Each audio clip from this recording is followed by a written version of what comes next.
Se tu me acompanha já há um pouquinho mais de uma semana, duas, aí tu já reparou que eu tenho tocado uma tecla aqui seguidamente, que é nós utilizarmos as nossas capacidades, habilidades, aptidões para o reino, né? Eu tenho falado sobre a questão de uma necessidade na igreja de pastoreio mútuo, de aconselhamento, mas além disso, eu tenho tocado um pouquinho também na tecla de que não basta nós querermos aconselhar, querermos pastorear mutuamente, sem que seja feito com excelência. Então eu tenho chamado muito a atenção para isso, fazer com excelência. E eu tenho uma passagem bíblica que eu queria que tu lesse aí. Eu não vou ler aqui para não tomar muito tempo do vídeo, mas Mateus 25, do 15 ao 30. É a parábola dos talentos. E eu acho que essa passagem ela tem muito a dizer para nós. A gente aprende muita coisa com ela. Pra gente entender um pouquinho, ali, rapidinho sobre a passagem. O que é talento ali? Talento é uma medida, é uma quantidade monetária. Não é peso, não é, por exemplo, aqueles 30, 34 quilos. Não. Talento ali é uma medida monetária. Basicamente, se eu não me engano, equivale a 6.000 dracmas. Então, talento ali, e dracmas, se tu lembrar, Jesus conta uma parábola também da mulher, né, que havia perdido a dracma, e ela faz uma faxina na casa para encontrar, e quando ela encontra, ela fica alegre, ela faz uma festa, enfim. Ou seja, se uma dracma já é algo que vale a pena festejar quando se encontra, tu imagina 6.000 dracmas, que seria um talento. Então esse relato ele diz muito para nós, por quê? Porque quando o Jesus está contando ali sobre o Senhor que distribui talentos aos seus servos, ele conta, né, que distribuiu 5 talentos a um, 2 a outro e 1 ao outro. E o que a gente percebe nisso? O foco da passagem é o que? É fidelidade. É usar fielmente aquilo que recebeu. Fazer render, de fato, né? Ter lucro com aquilo ali. E por que eu digo que o foco é fidelidade? Porque o foco da passagem não está na quantidade monetária que foi distribuída ou que foi depois prestada contas. Não. Tanto o servo que recebeu 5 talentos e que multiplicou, quanto o que recebeu 2 e também multiplicou, eles são tratados da mesma forma. Eles são elogiados exatamente da mesma forma. Então, não é a quantidade que vai definir ali a forma de tratamento ou a recompensa, não. Eles estão em pé de igualdade no sentido de que usaram fielmente os recursos que receberam. Para isso, eu quero que tu entenda então que talento ali é tudo aquilo de valioso, é tudo aquilo que nós recebemos do Senhor.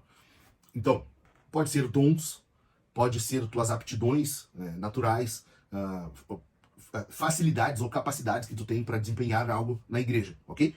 Qual é a questão? É tu usar o que tu tem para o reino, fazer render aquilo ali. E, ainda se tratando de fidelidade, qual é a questão que nós vemos quanto ao servo mau, o servo tolo? É que ele enterra o talento. E era uma prática bastante comum enterrar coisas valiosas. Mas ele faz isso por quê? E aí que está a grande questão. Ele enterra aquilo ali porque ele tem uma má compreensão, ele desconhece o Senhor. Ele diz, né, eu sei que o Senhor é severo, que colhe onde não plantou e tal. Ou seja, ele não tem um real conhecimento do Senhor, e por causa disso ele utiliza mal aqueles recursos que recebeu, aquele talento que recebeu, e por causa disso, por causa dessa má utilização, ele depois será censurado e punido.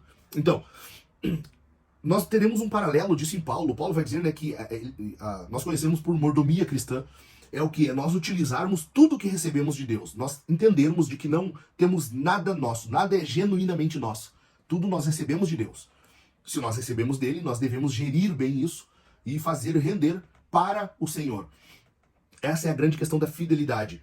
É uma administração fiel daquilo que nós recebemos de Deus. E o fato de tratar bem isso aqui, administrar bem, lidar com responsabilidade e fidelidade, indica que depois a recompensa é o quê? É um aumento de responsabilidade. Porque quando o Senhor volta, ele dá mais recursos àqueles que já possuíam e que multiplicaram. Entende? Então, a recompensa disso é o quê? É um aumento ainda de responsabilidade no reino. Ou seja, quando tu lida bem com os talentos que tu tem, ou seja, com os teus dons, com as tuas capacidades, aptidões, tu usa isso para o bem do reino, para o Senhor, fazendo render aquilo ali, tu receberá muito mais, tu terá um aumento de responsabilidade no reino, e essa recompensa nós temos que ver como algo bom. Essa fidelidade a Deus, ela é bem vista nas Escrituras.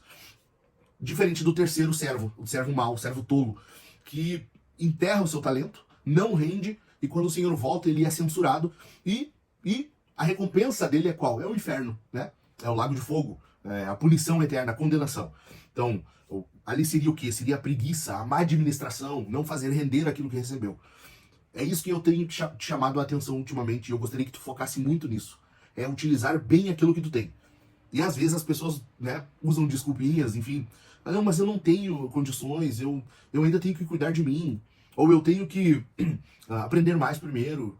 Eu não tenho muita noção bíblica. Sempre tem alguma coisa, né, que vai ficando para depois daí tu assumir aquele papel. Porque todo cristão, ele tem algum talento, ele tem algum dom que recebeu de Deus. E nós devemos usar isso para o reino. Então, fazer bom uso disso é lidar bem com aquilo que tu recebeu do Senhor. E, em se tratando de aconselhamento, de pastoreio mútuo, é tu fazer bem feito esse pastoreio, esse cuidado dos irmãos e ser cuidado. E isso se torna algo recorrente, algo contínuo, permanente na vida da igreja. Então, eu quero que tu entenda que o uso das habilidades, o uso das tuas aptidões, dos teus dons, eles vão produzir algo, vão render e que serão recompensados depois na eternidade. Lembre-se disso. E isso nós vivemos como agora? Por meio do discipulado. Utilizando isso no discipulado, na vida cristã, andando próximos uns dos outros, caminhando juntos, pastoreando uns aos outros de forma bem feita, bem executada. Ou seja, fazendo com excelência. Porque não fazer bom uso daquilo que recebemos é digno a retribuição disso é punição. Então nós temos que tomar um alerta muito grande para fazermos bom uso daqueles talentos que recebemos. Eu não sei quais são os que tu recebeu, mas uma coisa eu sei, a Bíblia te chama ao pastoreio mútuo. Tu tem o dever de cuidar dos teus irmãos, e não só o dever de cuidar, mas cuidar bem. Então, eu te encorajo a isso, a buscar se aprimorar nisso, a fazer bem feito, para que os teus irmãos sejam bem cuidados, e, por consequência, isso se tornará uma constante na igreja, por consequência ou por lógica, tu também será bem cuidado, bem cuidada, certo? Lembre-se disso, lembre-se dos talentos, e não enterra os teus. Pelo contrário, faz bom uso, faz render isso para o Senhor.